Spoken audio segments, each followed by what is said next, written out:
Welcome, fans, to a special live edition of the Great North Wrestling Podcast on thehannibaltv.com. My name is Jack Kilby, Executive Vice President of Great North Wrestling. And tonight I'm very pleased to have on a man whose work I have followed over the years. Viewers of the Hannibal TV know that I am a huge fan of the original ECW and appreciative of Todd Gordon's contributions to the sport of professional wrestling. And he has a book out now that fans will give you the information as to how to pick it up. But Todd, I want to thank you very much for joining us tonight, sir. Oh, Jack, it's my pleasure. Glad to talk to all of Canada. In terms of before we get into discussing your book and your career, I just wanted to start off tonight with your reflections on the passing of the legendary Terry Funk and your synopsis in terms of his role in ECW and what he really meant to the original ECW. Terry Funk, without Terry, there is no ECW you ever heard of. He's the one that single-handedly elevated us and put us on the map. He came in from that first TV taping, and he never left. Without Terry, no one would know who the Public Enemy is. No one knows who Sabu is. Shane Douglas. He elevated all of them through his programs for them into main event status, so that they were able to main event on their own without him. They needed him to get there, and he was so generous and kind and giving to all the workers. He was the catalyst for everything. There's no way I'm here without Terry Funk. There's no way they're here without Terry Funk. And I was literally humbled and blessed that one of the few last things he had done in the wrestling vein, was the forward to the book. That meant so much to me because Terry really doesn't easily do that for people. And we had a special relationship, and I always felt like I'm indebted to him for life. I would have done anything for Terry Funk. He was just such a gifted and giving athlete. It's unbelievable. Doing moonsaults in his 50s in the ECW arena. I mean, was that necessary? No, but he did it. Yeah, absolutely. And I know Terry first became involved with the promotion when it was Eastern Championship Wrestling and was involved in those early tapings. Not to get into too much jump ahead, but how did he first become involved in Eastern Championship Wrestling?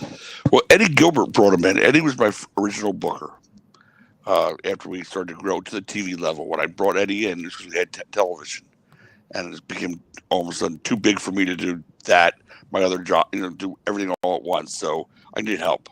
I brought Eddie in, and he brought Terry in. And like I said, from day one, Terry was everything. I mean, our first TV taping, very first one, our first show. I mean, how exciting is that? Oh my God, I'm getting a TV show. That was like amazing. It was unbelievable to me. Show ends, and it's Jay Sully's the announcer, and Terry's doing color commentary. And I walk in for the final shot. And I'm, fans, thank you. We'll be back each and every week. This is the hard-hitting ECW going on. And Terry puts his arm around me on TV and says, "Don't worry, we'll get better." And I went, all the air began out of the blue. I went, "Yeah, we'll get better." What? What did he just say? At the end of my TV show, we'll get better. And he was right, by the way. And we did, thanks to him a lot. And, the rest was history. But that was the very first TV show we did. And that's how it ended. They said, "Don't worry, we'll get better." That's tremendous. Is it true that he indicated that, if you brought him in, you'd need another mortgage or something along those lines? No. What happened was, after Eddie and I had a falling out, and I had to relieve Eddie of his duties, I turned to Terry because, my God, I idolized the guy. I just asked him, "Any chance you would want to consider taking over the book?" He went, "Todd, you can't," always with his arm around you, "you can't afford me." I went, "Yeah, I guess he's probably right." When he says that, I figured it probably makes sense. He's not relocating to start doing my little TV show. But he was there every month, and he was like clockwork. Like I said, he elevated everybody, including bringing his brother Dory in and just like doing it. I mean, whatever, as a kid, when I first got to see someone like a Terry Funk, which I didn't have growing up, because I only had the WWF. So I was all Bruno Sammartino and Killer Kowalski and the Crazy Graham Brothers and Toru Tanaka. I mean, that was what I was weaned on before I even knew about the NW and any other groupings. So when I first got to see Terry Funk, it was like, whoa! It was him and Jack Briscoe in Florida. I'd never seen anything like. It was all new. Like, I mean, there's this whole world of wrestling out there beyond the WWF. Who knew? I only knew the one thing, and so having Terry there was like, as I said, he was special. He devoted himself to us. He just said at one point, he goes, "You know what? This is where I want to be. I know it's a haul to get to Philadelphia. It is. It's a flight, believe me. And I don't care." He goes, I love what you're doing here. I love your concept. I love what your thought process is. I want to be part of it." And he really didn't work anywhere else after that, except for an occasional big spot show or, in Japan or whatever. For the most part, he was till the end. He wouldn't even do the reunion show the WWF put on. Mm-hmm. He only wanted to work with us. And how a guy like Terry Funk says that, you get goosebumps just thinking about it. I mean, this guy was as great as anybody in the history of the business. And he was funny, too. And he was a leader in the locker room. I can remember a guy, young boy coming in. I see younger wrestler coming in, injured, limping, this and that. And Funk goes, "What's going on? What's the matter?" "Oh, my leg. I can't have no insurance." And Funk goes, "Come here, sit down." The guy pulls his chair up. Also, the other boys pull their chairs up. He goes, "Now listen to what I'm telling you. I'm giving you a lesson here. When you go into a town, any town, you get a rental car. And you buy that insurance, and then you take that car and run into a bad bird stop sign and get them to pay for all your medical bills. Come on, son." I mean, this was Terry Funk. He was amazing and funny and great, and everything about him was amazing. I miss him already. It's hard. Yeah.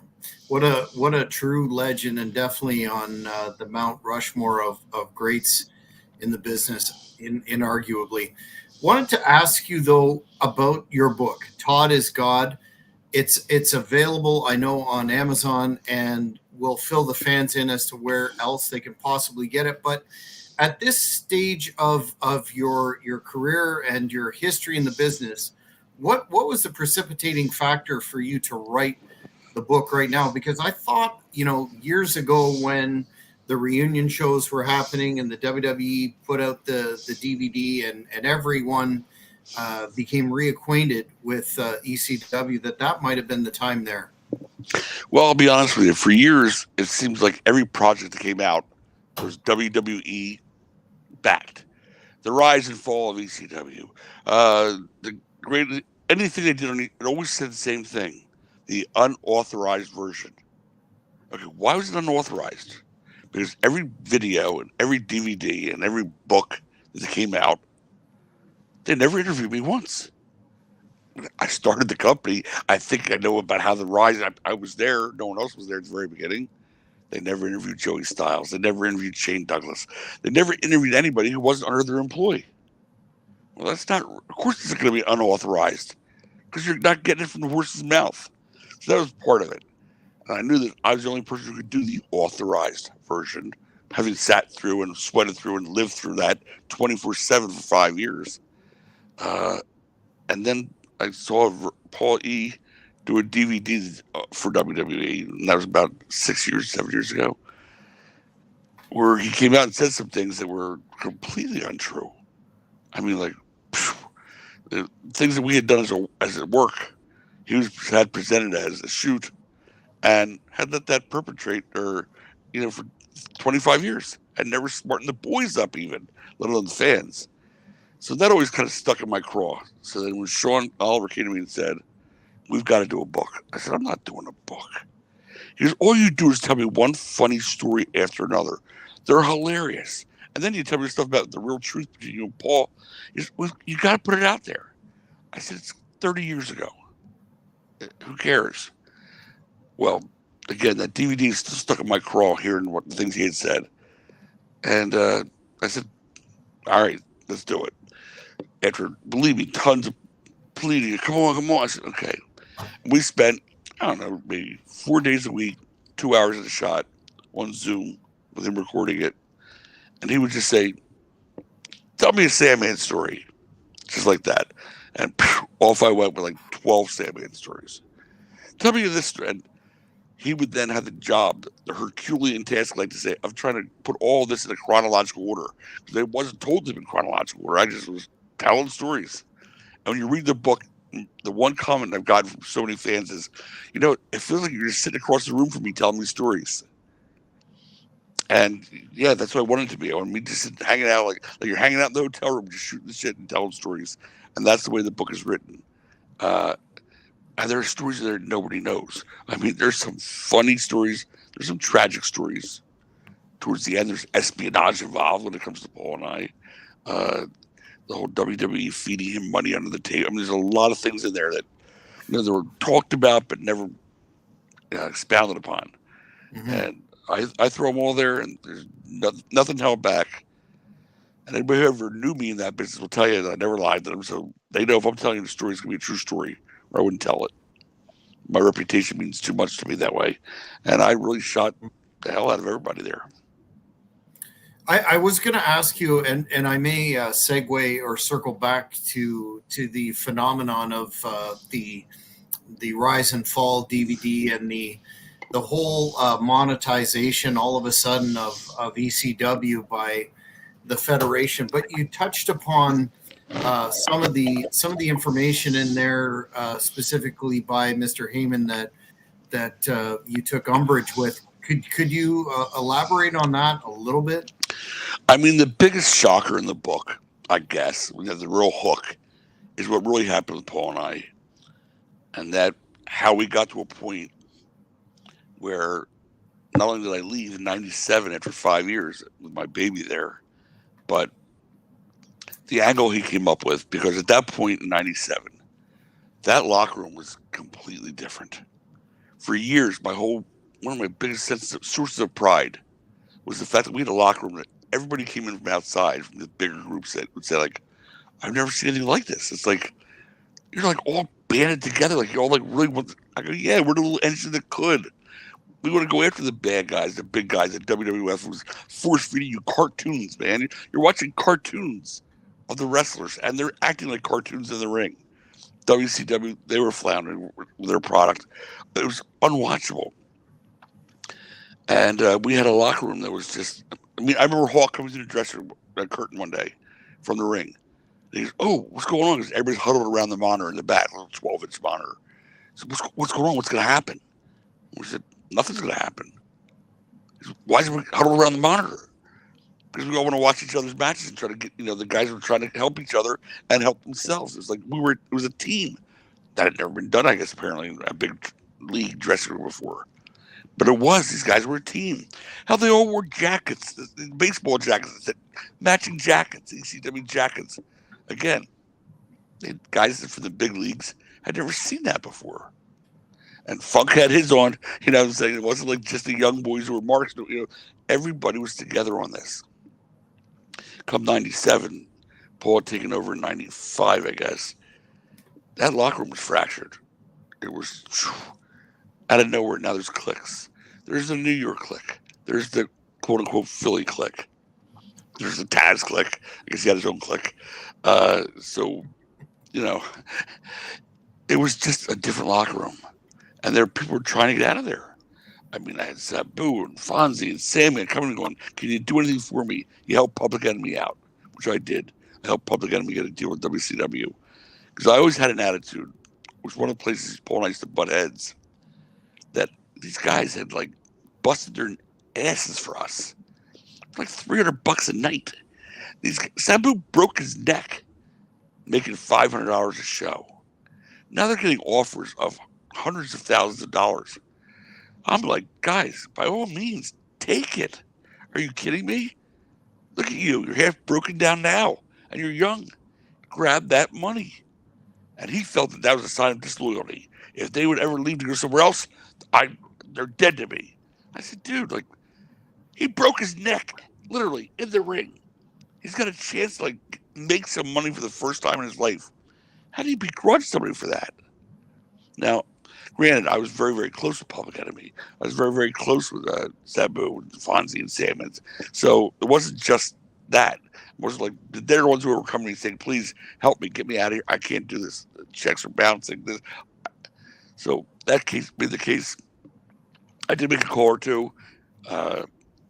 Nothing more than that. And Paul said, I need to get the locker room back together. There's always us against the world, but we've lost that. I said, yeah, you screwed up. He said, all right, I got an idea. We're going to sit as a mole, trying to undermine the company. And that way we get the locker room back together. We're all banding together against that, and that'll galvanize us. Now, my closest friends, who to this day still are, guys like the Sandman, Bill Alfonso, Too Cold Scorpio. I mean, they knew the deal, but they also wanted to work and get some kind of payday. So they kept their mouth shut. And the rest of the locker room was kind of kept in the dark. So I kind of sucked it up, let the rumors go as they went. And Paul was very careful never to say anything ever publicly, via interview, TV, anywhere else about me. I never said anything publicly or an interview about him when people, all the sheets would call up and say, hey, what? I got no comment. I wanted the company to keep going. I mean, my God, first of all, the only way I could get my money back that I invested in the company was for it to keep going. So it made no sense that I would try to undermine it. The videotape library, if I wanted to bring the company down, all I got to say is, it's my library. But instead, I said, yeah, use it, because you're going to need the B-rolls. You're going to have, so when you say Shane did this and that, you got to have a video of it. You got to show Shane throwing down the belt. If I take that with me, you're like back at ground zero. So anybody who would have thought it through would have said, oh, he wouldn't have done that if he really was trying to do this. But, Paul's, and then, of course, if you know Paul at all, it was, and then next year, you'll come back as the biggest heel in the history of professional wrestling. Oh my God, it's money. Hey, Paul, you have to bullshit me. I'm not one of the boys. I've seen your shtick like day in and day out. I've watched you do it, what you do, and how you do it. Don't do that to me. I'm not coming. That's not why I'm doing it. I'm leaving because I have to leave. And that was the biggest thing there that everybody thought, like, oh my God, this guy's trying to sink the company.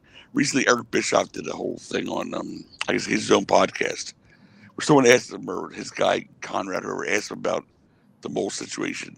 And he said, truthfully, I never met Todd Gordon. I think I met him at a convention recently for the first time. Yeah. He wasn't working for us. He wasn't trying to, like, everybody posts like he's working for WCW behind the scenes, the whole thing. But some of the boys ate it up. Some of the fans ate it up. And I sucked it up. And then, like I said, 25, 30 years later, I said, it's about time to tell the truth. Because that DVD, he kept that myth going. Yes. And I thought, wow, you mean he never told the New York guys, Dreamer, Taz, Bubba, he never told them? In all these years? That's what we did? Nope. And that's when that was the last time I spoke to him. We were still friends up to that point. Still speaking on the phone a couple times a week, whatever. I saw that and I was like, wow. And I know the way his mind works. I realized all the mechanizations that went into that mix. But the only thing I can assume is it got so many years later that he thought, if I tell them now, boy, do I look like a dick for not smarting them up earlier. It's like, so he didn't. That's it. Well, it's about time the truth came. Let's tell the real story. The authorized version of ECW, basically. Well, that would be very on brand with Heyman's us against them philosophy, and it got to be, at least in that DVD, quite elaborate in terms of messages from on guys' phones from Terry Taylor and supposedly you hooking up this one and that one and the next one and guys swearing to this day, or maybe not to this day, but at the time of the DVD that they heard these interviews and it was kind of left. They weren't interviews. First of all, there's no cell phones back then. So everybody said, "Oh, I heard Todd's cell." They didn't have cell phones yet. They didn't barely have internet. They had cell phones, but it had a beeper. And he would, we talked together. He goes, call Terry, say, bup, bup, bup, bup, bup, bup, bup. Okay, bup, bup, bup, bup, bup, bup, bup. Whatever he's doing to play for that, I have no idea. But everything was so duplicitous and so like sneaky, and it was so unnecessary. But I did it because I thought it was helping the company. I also had a deal, to get my money back. The idea of my leaving was, I'm going to give you that tape library, and here's what I'm going to get back weekly or monthly until I am completely whole. And in fact, I had to reading the book, that I had to involve his family in that, because I really didn't trust him to make the payments, basically. So when they agreed to guarantee the payments, that's when I allowed them to take the library. But I thought I was doing something nice for my guys. I pull it out. They don't have jobs. And I was really close with a lot of these guys. I mean, like I said, to this day, I don't go 3 days without talking to Salmon. I don't go 2 days without hearing Vonzi. It's 30 years later. Never stopped. Scorpio once every 2 weeks. We're still my best friends. So you forge those kind of relationships. I couldn't see those guys being out of work. So I sucked it up and didn't think much about it. But Sean was like, he couldn't stand the fact that my legacy wasn't what he thought my legacy should be. Mm-hmm. He really did prod me. I said, Sean, I don't care. If I cared that much about it, I'd have cleared up the air 20 years ago. He said, I care. And I think there are a lot of other people that care. He goes, you did so much for so many, and you're sitting there like, they all call it Paul Heyman's ECW. Oh, yeah. That bothers me, but yeah. He goes, but it wasn't Paul Heyman's ECW. You didn't bring him in for the first. You hired him 2 years in. It was your ECW. Why do you allow that? I said, how am I going to stop it? It's sort of what it is. People see it as Paul Heyman's ECW. Well, I think in the book we dispel all that. Now, again, not in all fairness, not to take anything away from his abilities, that guy was a goddamn genius. He was amazing. So please don't take this as a hatchet job on him. I'm just talking about in terms of the legacy of the company and myself and what really happened. That's what I'm telling. No way do I diminish anything he did or accomplished and his abilities or what he did. It was how he did it. There was the issues. Yeah, and before we leave that particular subject matter, did you think at the time when the company was on its last legs and supposedly Mr. Heyman indicated that he was negotiating another TV deal after the disastrous Nashville Network fiasco, and then he showed up on Raw, and some of the individuals that you've even mentioned were shocked to see that. Were you at all surprised by you use the word duplicitous, and I think that really applies in that instance if the version of events historically is accurate?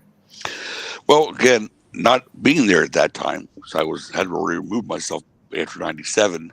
They went out of business in 2001, but of course I still always talk to the guy. And then they called me up. He says he's going to LA for to make a movie for EC. I go, or he's going to LA to get a TV deal. I said, he's not going to LA. He's home. I just talked to him. Don't buy it. I'm saying, just go as long as you can, do the best you can. But if you stop getting paid completely, then something's going on. Now it came out later on that Jim Ross did a book, tell-all book, where he said that they were feeding him while I was still there, like $50,000 per month, like to keep the company alive. When we were dying monetarily, and it was tough because we got into some bad situations there, I didn't know what it is about that money. I was the boss. And then Paul, also the DVD says, I never got paid for what I did. I worked for free. And that's true. He would say over and over again from day one when he first was there, he said, I'm only here for a couple of months. I'm going to go work with Jim Crockett, put together the WWN, this big deal. It's going to be great. And I'm only here for a couple of months. Let me bring in a couple of guys who nobody knows yet. Jason, the sexiest man on earth, the Public Enemy. Let me see if they're capable, if I can groom them to come with me to the new group. I was fine with that. That way you don't have to pay me. Well, after that Crockett thing fell through, pardon me, even though he presented it to me as, you know what? We walked in one day. He goes, guess what? I said, what? He goes, sit down. I said, I'm sitting down. He goes, I'm ECW all the way. Fuck Crockett. Done. I find out like a month later that Crockett had folded 10, like 4 to 5 weeks before he made that pronouncement to me. But that's great. That's ballsy right there. Like, I'm yours. Like, I got to do this with you. Yeah, don't mention the fact that you had no other alternative at the time. I said, Paul, you still got money. I got to pay you. He says, I don't want to get paid till you make money. I'm not like that. I can't be like that. It's not the kind of businessman I am. I said, Paul, I can't do that. I gifted him 49% of the company. Yeah. Now, the DVD just says I didn't get paid. Well, I think 49% of the company was getting paid. In fact, the day I offered it to him, he said, no, I really think I want 50%. I said, Paul, can't happen. Somebody's going to have the last word. If it's you, the building will burn down. You should be doing something crazy, shooting rockets off and shit. Someone's got to be there like to temper you a little bit. And I started the company, and I was there for years before you got there. 51.49. Free. 49%. To present yourself as someone who never got paid, when that's the real story, there's documentation to it. Like, wow, that was his Oliver Twist. What can I tell you? Well, certainly your long-awaited book will set the record straight on that and many issues. I'm sure. Richie Hodkins, a fan, is asking a question that I was going to ask you. Not sticking to chronological order much tonight, but good. Was it your opinion that Vince McMahon brought back ECW to destroy the love or the passion that the fans unsuccessfully to this day have for ECW? Jack, and I'm sorry, what's the gentleman's name who wrote that? Richie, 1,000%. There's no doubt in my mind. He and everyone who worked for him would tell me he hated the fact that people were yelling ECW at his shows, especially when they played some big spot, whatever it was, table, and they yelled EC, and he hated that because it took away from what he was presenting. And who was ECW? With this little engine, and they were still yelling it. Him bringing it back was a way for, and coming out in the very first match ever with the Mummy, a cartoon character, the very antithesis of what ECW was, and he started out his first show with that. I couldn't even. I said, that's it. I'm done. One match in. I said, that son of a bitch. That's pretty smart though. And then put the belt on himself, walking around with the ECW belt, so people go, fuck ECW, boo, hate ECW. I mean, it was a great plan. It's a great strategy. I would have thought it would work. And yet, God bless all the fucking ECW fans, man. They wouldn't let him do it. They still continue to this day. It was like, 3-4 months ago, they were in Philadelphia for Monday Night Raw. And Paul came out to open the show with the Bloodline. 20,000 people, 30 years later, they were going, ECW, ECW. And to try to get heat, Paul's going, ECW's dead. I think whatever he said in the ring, I don't remember. But it was, I'm astounded by that. It's 2023. And they're yelling. And if that's not humbling, I don't know what humbling is, because I was sure as shit humbled.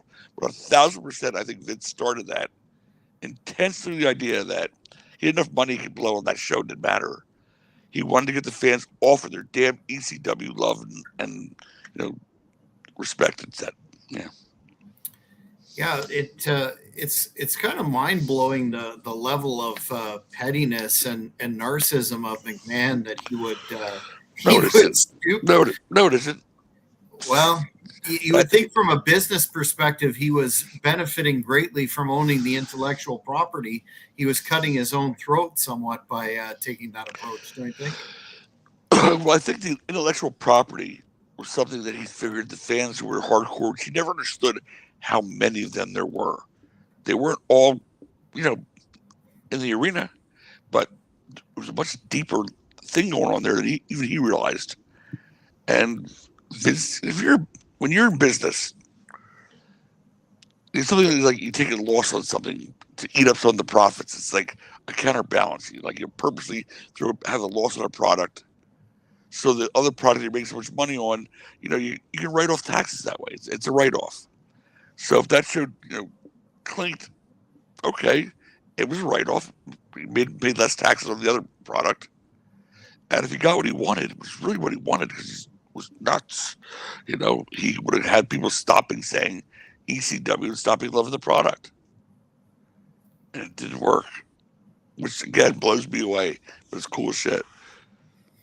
Yeah, no doubt. Perhaps McMahon didn't understand, and this is one of the questions that I wanted to ask you in terms of that special relationship that the original company had with the fans, that emotional connection that was so missing and to a lot of extent to this day misses in terms of the professional wrestling presentation. Was that something that organically developed, or how? No, it was totally organic, and it was new to us. It was new to anyone in the business. The fans became as important a part of the show, especially that Philadelphia arena, the ECW arena crowd, as the workers were. Now, we had a philosophy from day one, both Paul and I together, once we teamed up, that we would never have a Hulk Hogan or an Ultimate Warrior in ECW. Never have someone who could say, I'm not going to work. I'm not doing it unless you pay me more. No one could ever hold us up, as apparently that had been done with those guys, in the years past. In our group, everybody was over. The opening act was over.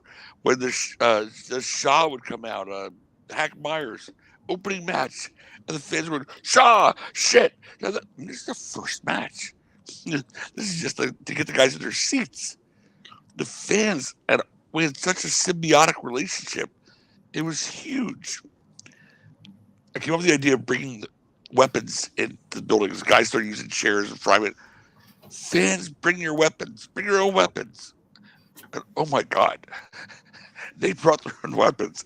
I mean, we had to take away chainsaws at the door. Guys brought a real kitchen sink because everything but the kitchen. They brought the kitchen sink. Another guy took his prosthetic leg off, handed it to the wrestler. I mean, it was Paddock. We had a thing with them.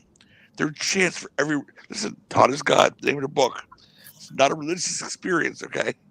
It's because the fans yelled that when I come out to the ring. They find the guy who come out and mop the floor who worked in the building. Mop boy. I mean, they had things. It was amazing. They're creative. They're clever. And we went right along with it. There was a guy in the front row, sign guy, we called him, who had a sign for everything and somehow knew what was going to happen before it did. We never figured out how. Never. I'll never forget when he brought said, don't work because it's Rick Rude. And no one knew Rick Rude was there. Not the wrestlers. Nobody in the back, just Paul, me, and Rude. This guy's sign said, it's Rick Rude. How is that? I don't know. With a motorcycle helmet on. Meanwhile, before he came out, though, he had a sign that said, it's Rick Rude. He didn't write that after he walked out. He knew Rude was going to be there. He wasn't in the business, didn't know anybody. But, again, symbiotic. We brought out sign guy Dudley. So now we're dueling sign guys. There's us playing the audience. We were playing with the audience. We loved our audience. We respected them. That was the key to ECW that people don't realize. I try to put on shows that I would want to see. I hated my intelligence being insulted. Hated it. I hated when they say, oh, mask versus mask. Loser gets unmasked. And there's another mask going underneath it. There's like, oh, shoot me now, right? Girls will get stripped. Oh, she got another gun. I hated that. Losing tag team splits up. A week later, one of them comes back. I hated that. The bait and switch. And I said, in my shows, I'm never, ever, ever going to do that. So when we said losing tag team would split up forever, in this case it was Ian and Axel Rotten. They've been a team for 15 years. They never teamed again, ever. They worked against each other and had a great feud for a couple, but never teamed again. When we said a woman's going to get stripped earlier on in the night in the Eastern days, when we said someone's going to lose their top, or someone did. When we said someone's got unmasked, Super Destroyers, again, early on days, someone got unmasked. It's not that complicated. You promise people, here's what you're going to get for your money. Give them what you promise. It's not hard. Don't promise if you can't deliver it. So, from my experience as a fan, and I could just as easily have been in the bleachers with my bleacher bums there, because I was a fan. So, never put on shows that I wanted to see what I wanted to see. Our first big main event, Abdullah Butcher, Stan Hansen, Kevin Sullivan, and Terry Funk. Well, I'd want to see that match, would you? I mean, if you like hardcore wrestling, especially 1992-3, like, there's 4 names. Like, Stan Hansen, he doesn't travel. He's in Philly. What? I mean, that's what I wanted to see. And that's what they wanted to see. And they got behind me. And it was the fans and the wrestling. Again, the relationship was incredible.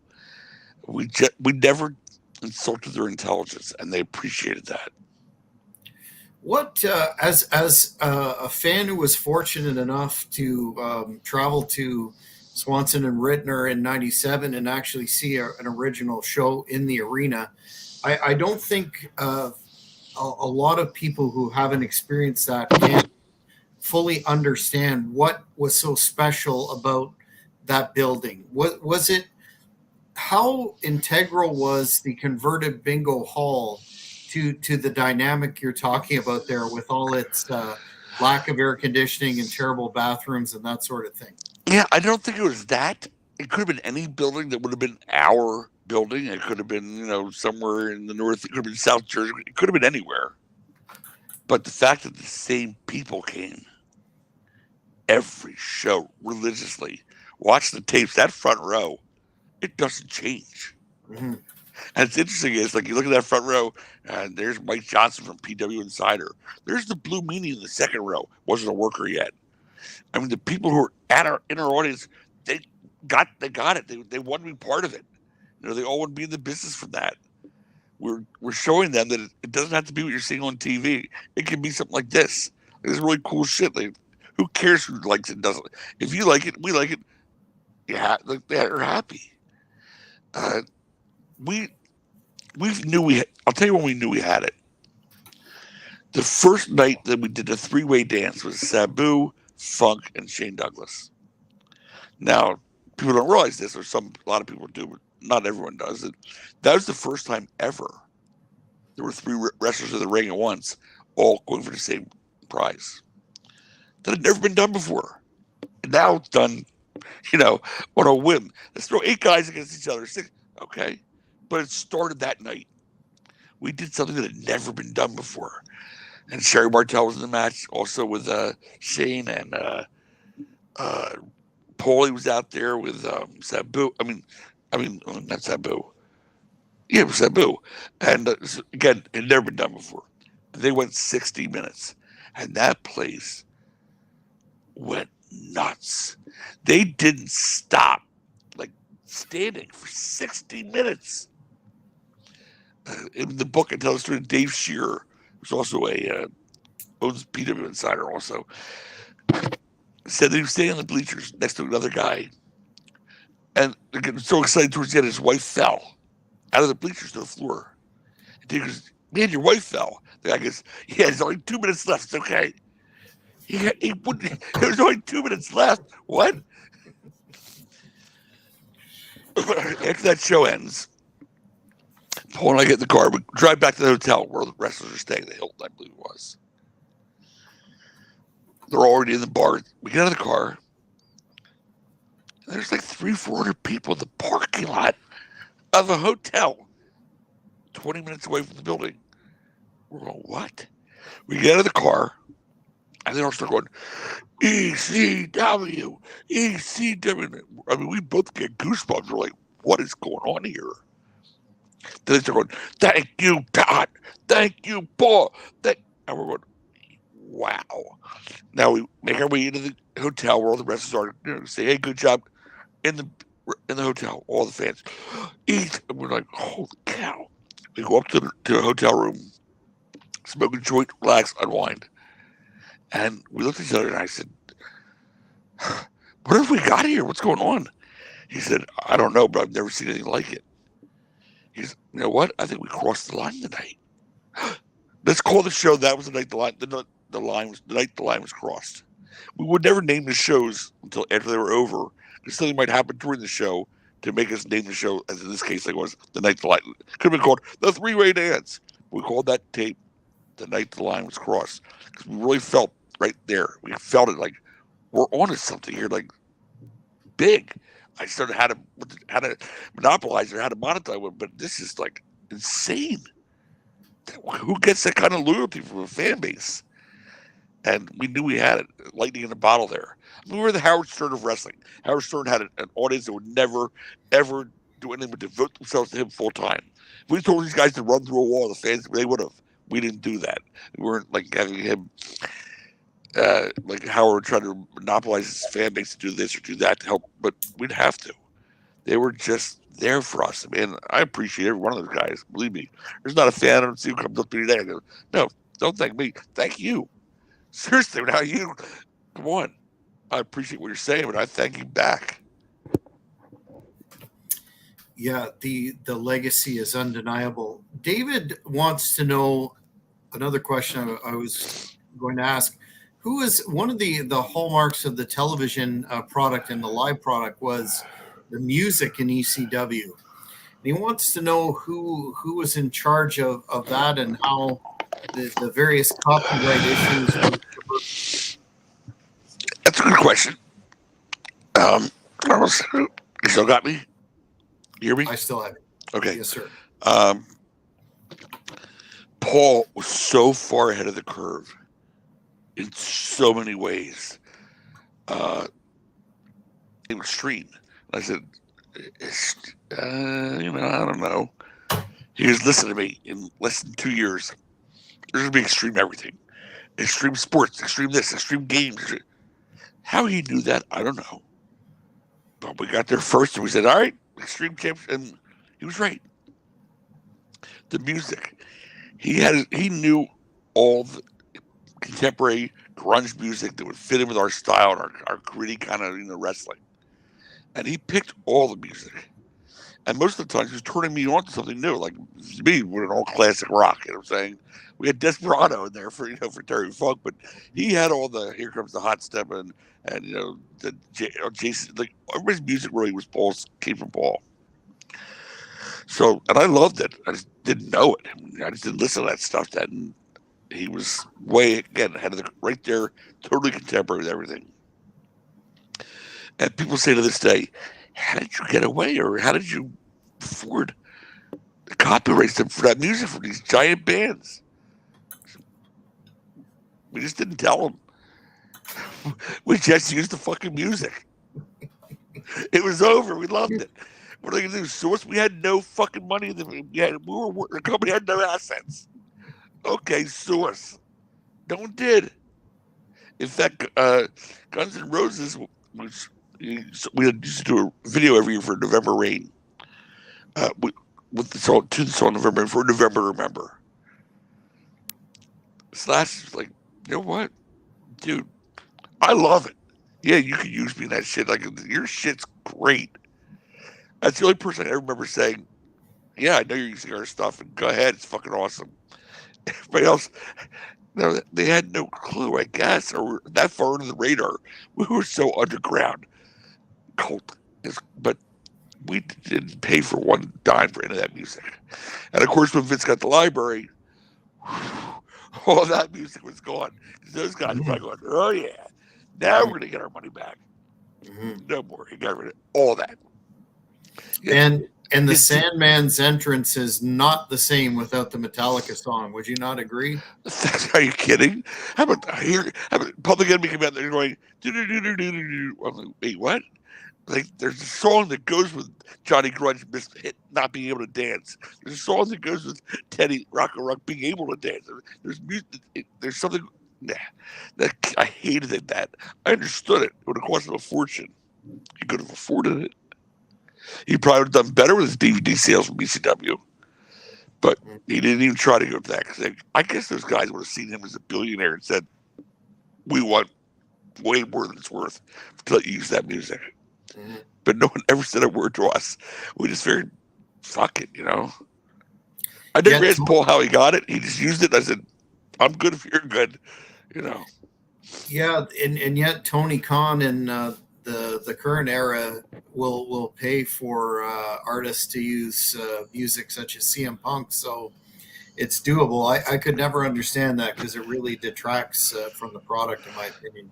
It would have been pretty expensive. We're using a lot of top artist hits. I mean, think about it. Everybody came out of AC/DC. There was like all big name music, popular hot music then. I mean, Christ, even the Beulah stuff with oh gosh, what's his name? Darn it, I should have started sending into the answer too. Let Love Rule. Oh yeah, I'm drunk. Lenny Kravitz.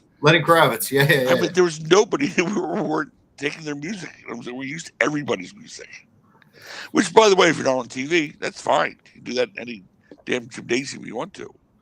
We were on TV everywhere, so we were just lucky. Everything about this was a lot of luck and timing and everything. A fan wanted, and I know this may be a rather lengthy dissertation, but can you separate the popular mythology around the Shane Douglas throwing the belt down, Dennis Carluzzo, that whole deal there, and christening the ECW belt, and your famous promo that I really enjoyed and still to this day think is understated brilliance when you talk about folding Eastern Championship Wrestling and christening the new ECW. Can you talk about what was the actual plan there? Sure. Sort of different. Dennis and I started out when I first came into the business. He and Joel Goodhart, who had preceded me in Philadelphia, were like butting at their enemies. I came and started my company, and I contacted him. I said, look, you don't have to be like Goodhart and you were. Let's have an understanding. You're in New Jersey. You're South Jersey. I'm Philadelphia. They're close areas, but let's keep it that way. Run shows in Jersey. I won't. Don't run shows in Philadelphia. I will. Any talent you use, that's your talent. Talent I use, that's my talent. Let's make them two complete separate entities so there's no reason to have any ill feelings, blah, blah, blah, blah, blah. Up to the point where when he did a show at the Philadelphia airport, that one night he called me up and said, listen, there's a big convention in South Philly. They want to do a show that night, but we have this understanding. Can I cut you into the show and bring you in and so it's one time only? And I went along with it, and we got along at that point. He paid me a nice payday to come to my territory. The famous Kerry Von Erich story happens, but that's in the book too. So it was fine. But what happened was, once we got TV, and we started to get bigger, jealousy sets in. He was obsessed with bringing us down now. I've said this every interview I've ever done. If he'd have put 20% of the energy he put into trying to bring us down into his own company, he might have had a business. But all he cared about was bringing down ECW. Sending tapes to buildings we were going to work in future weeks or months, saying, this is what you're going to get. Oh, what? Wait. And, trying to knock it. Call the fire commissioner to come count the heads in our building. And the grace and dignity of them all. Middle of an arena show, I get a call. Mark Shapiro, head of security, I need you to come outside. Middle of a show, please come outside. I come outside. He's got Dennis and his buddy Gino Moore by the back of the shirts. They were on the ground in the parking lot unscrewing the valves on the tires of the fans. Are you kidding me? Here's what do you want me to do? You want me to arrest them, or that's against the law what they're doing here? And Dennis is like, I said, no, man, just get the fuck out of here. I said, dude, couldn't you afford to take one of your $20 wrestlers and have him do that? You had to come out here yourself. You fat ass need to get down there and try to unscrew. Really? Get him out of here. He goes, hey, thanks, man. This fucking he left. Cut ahead to the NWA time. I had a contact from Jim through Paulie, who was still planning to go with Jim Crockett. Crockett would like to meet with you. Wait, Jim Crockett? The guy's got the big TBS, that guy? Okay. So far, I've only got as high as maybe Gary Juster. Really? Jim Crockett wants to meet with me? What the fuck?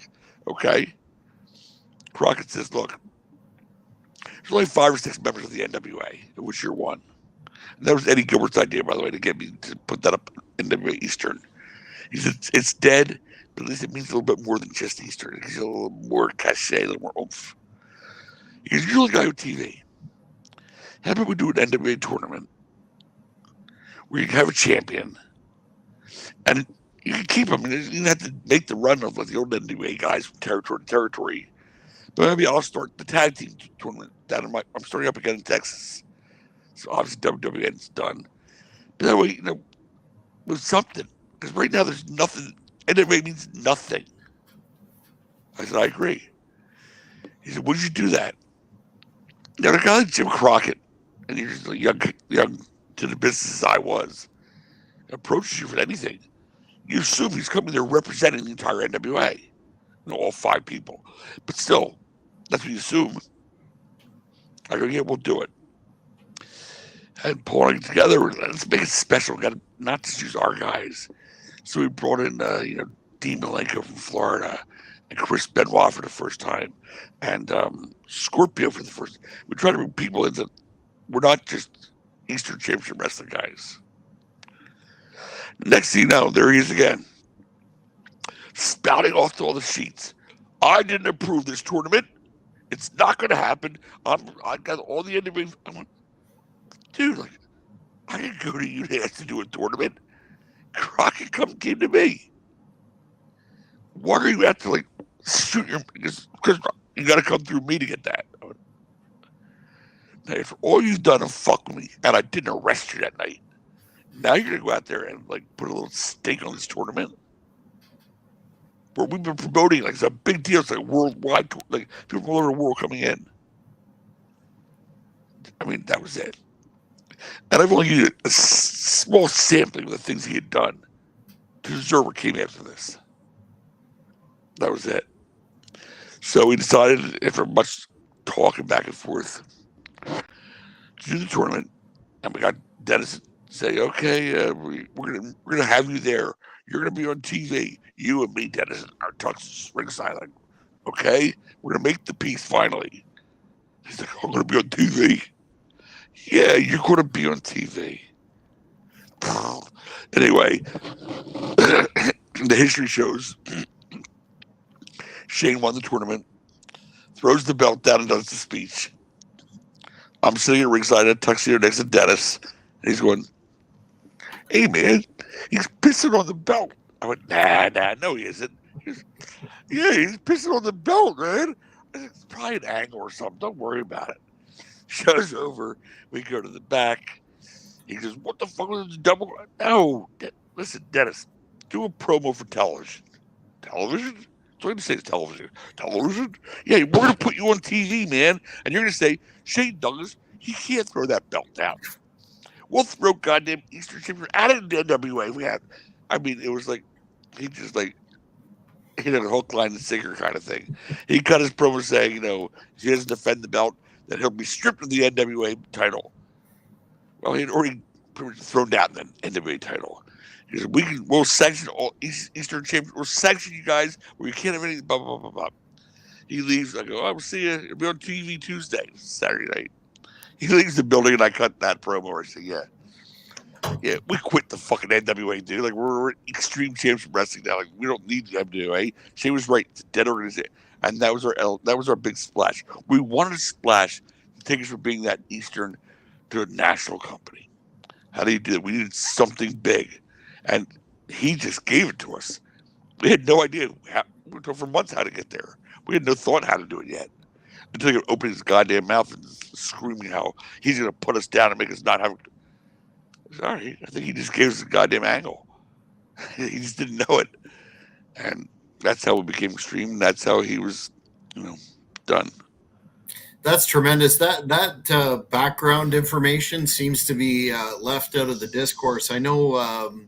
Speaking of the Forever Hardcore DVD, that event is very much debated back and forth about, was it right to do a double cross, et cetera, et cetera. But all that supporting information about Mr. Carluzzo doesn't seem to be accounted. That was the tip of the iceberg. Trust me. I remember driving to a show with Cactus Jack in my car and telling him the next, 2 weeks away, the show was canceled because Dennis had sent them a tape. He made me pull the car over to a payphone. There were payphones back then. So to a payphone. From a payphone, he used his own dime, which for Mick Foley, means a lot if you know him, to call Dennis Carluzzo and started berating him and cursing at him. Like, I never heard Mick Foley talk like that. I mean, he ripped over and said, "You're taking food off my table, you motherfucker." Like, seriously, how dare you do that to me? It wasn't about you. I was just trying to, get them, Paulie and Todd. He goes, you affected me. So, like, all he did was bring heat on himself. So the stories I told was, again, the tires was the tip of the iceberg. He did so much on an everyday basis. Again, 20% of that in your own company. Maybe a big company.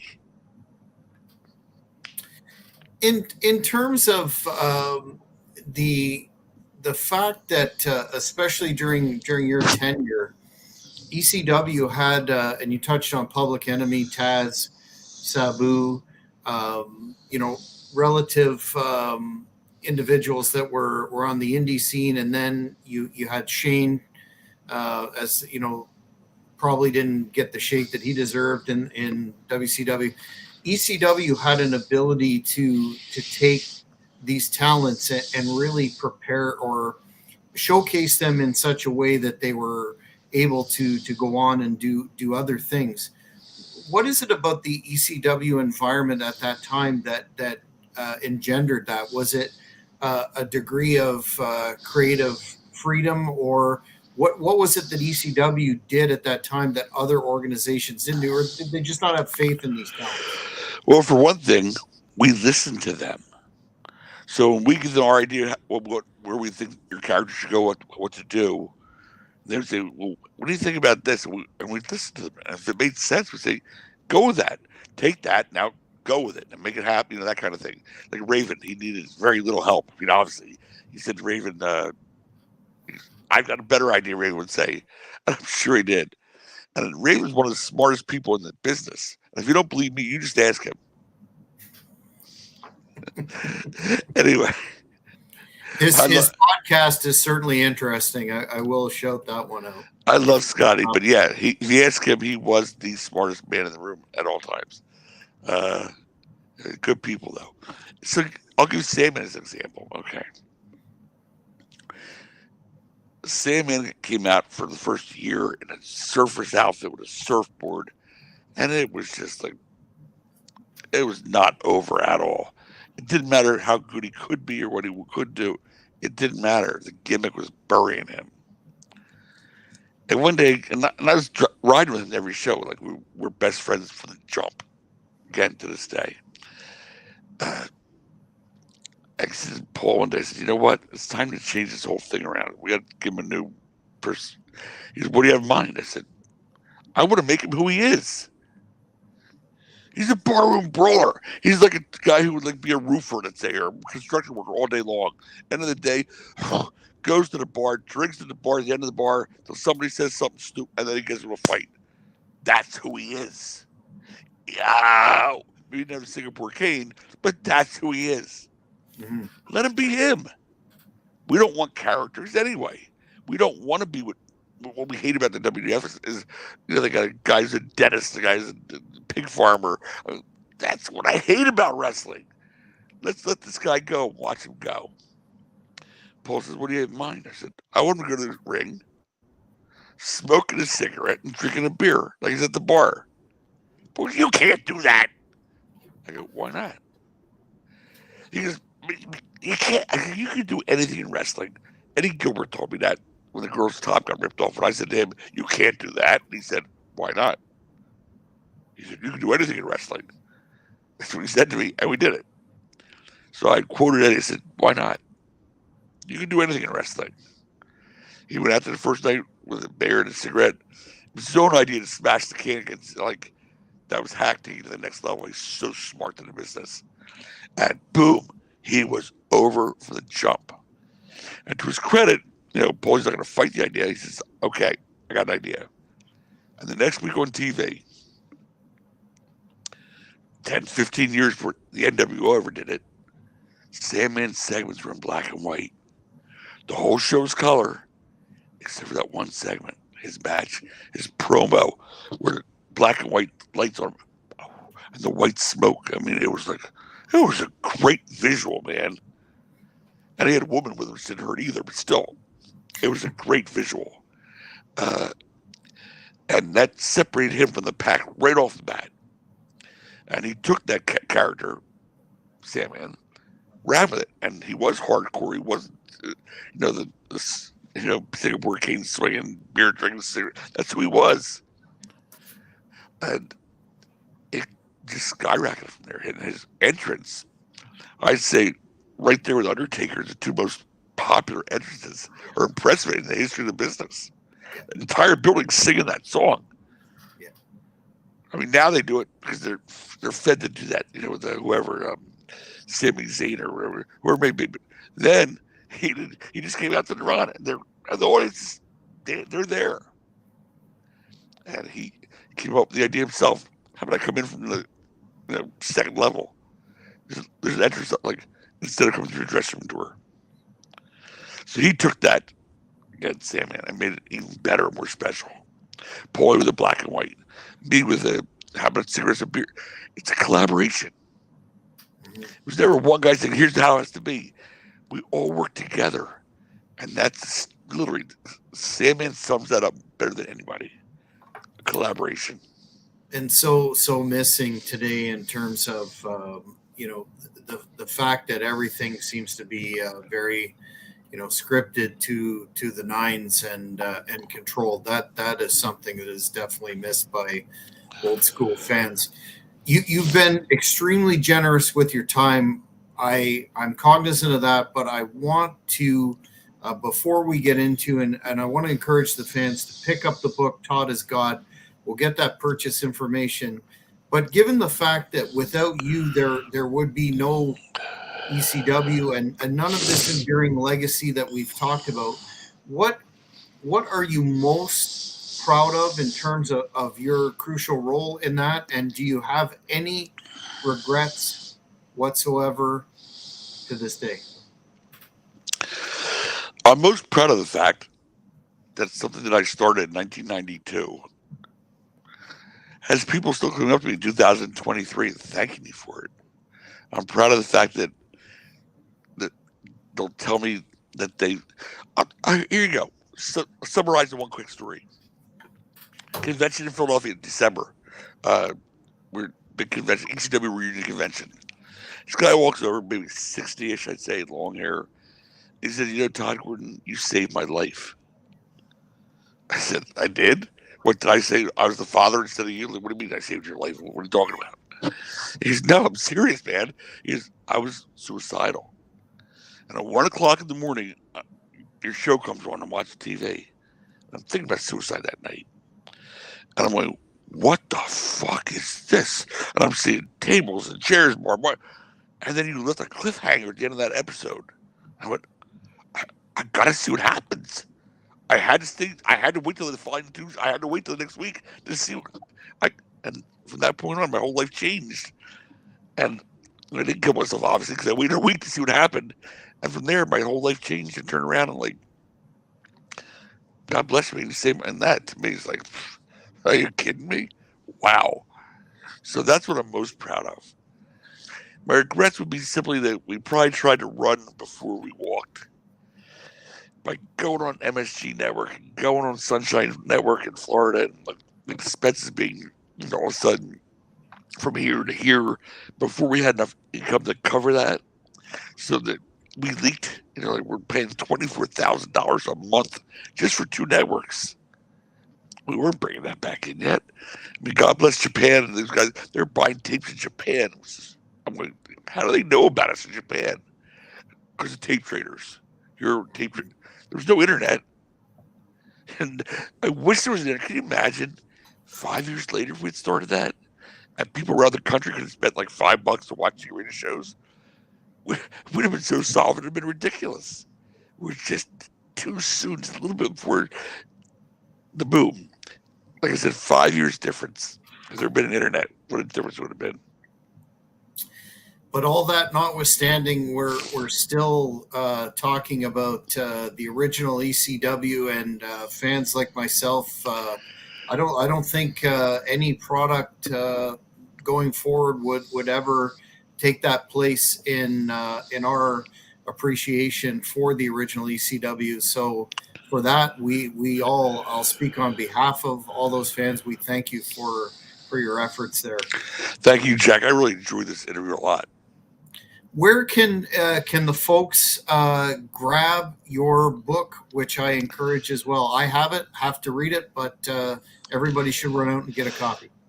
It's out in hardcover, in Kindle, and in Audible on Amazon. Any bookstore, any Barnes and Noble, Simon & Schuster, who distributed the book, which, by the way, that's pretty huge. They said, yeah, we want to distribute this book. I'm like, Simon & Schuster, really? Yeah, so it's available at any bookstore you go to. And online, it's in the stores, the Targets, it's available everywhere.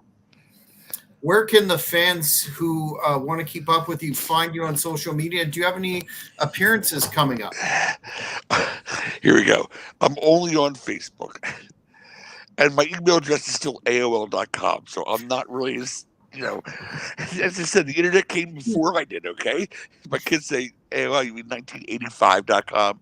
No, it's AOL. That's what I'm saying. So I'm not on any of the other media things. However, I'm on Facebook, and next weekend is Labor Day. That's Saturday. I'll be in Greensville, South Carolina with Sandman, Fonzie, and Wildfire Tommy Rich. And we're going to be doing an appearance together, an Extreme Reunion at a Dave & Buster's for a pay-per-view watch-along. That's supposed to be a big event. In September, I'm going to be in Hamburg at a Legends of Wrestling convention where I'll be doing a book signing there. So this past weekend, I did 2 in New York. One of the Museum of Moving Images, which is a really cool place to go to, by the way. And let me also say this. If you get a chance to read Mike Johnson's tribute, I don't want to say eulogy, I'll say tribute or recap of Terry Funk's life. It's unbelievable. The passion and it gets everything. And it's such a good read. I mean, it's an article, it's not a book, obviously, but man, I'm still on Terry. Sorry, I keep rolling back to Terry again, but yeah, it's right. I feel, yeah. So yeah, it's available anywhere books are sold, basically. Well, we will definitely keep in touch, and I feel like honestly we've just scratched the surface in terms of everything. I didn't tell you any good road stories. I didn't even tell you one good road story. Well, we have time for one if you can, if you have the time. One, okay. Your most favorite. Most favorite. Okay, we stayed at a hotel in Philadelphia called the Travel Lodge. A round hotel is like there's a number of stories high. And I always travel with Sammy and Fonzie and Scorpio. The 4 of us were the posse. And one night we're sitting in the room after the show, having a couple cocktails, smoking, whatever. And Sammy goes, "Yo, is this room 735? I go, yeah. He goes, oh my God. And he goes, jumps out of his chair, runs to the corner of the room, and he starts ripping the carpet up. I said, dude, what are you fucking doing? I gotta pay for that shit. Are you crazy? He goes, rips the carpet up. Oh! Pulls out an 8-ball of cocaine. Now, mind you, we've stayed in this hotel 6 months, 6 times since he hit it there, and he forgot. He was going to Utah the next day on a flight. He couldn't take it with him. He buried it there, and the number 735 reminded him he had put it there. 6 times we stayed there. Can you remember? We're dying. We're laying on the floor laughing. He goes, Scorp, come here. What? Scorp goes out. We're all behind him. He goes to the elevator with this giant planter. Scorp, help me lift this. There's this big planter. He goes, oh! Another 8-ball cocaine. We are just like, what? You didn't remember you had like a quarter ounce of cocaine left in the hotel room, and you stayed here 6. The story's more expansive in the book, but there's a shitload of funny road stories like that, and sex and debauchery and everything else. Trust me, it's all good. Well, I'm definitely going to catch up and read the book, and if you have time in the future, we'd love to have you back. But once again, you too. Thank you so much for your time. It's been very appreciated. Fans, that's it for this edition of the Great North Wrestling Podcast. Be sure to tune in tomorrow when we have another ECW original on the show, and that would be Fonzie. We're looking forward to that one. That'll be great, and we'll be sure to ask some Todd Gordon questions. Take care, and see you next time. Thank you for watching the Hannibal TV. Please like this video if you enjoyed it, and click the subscribe button to not miss any of our latest shoot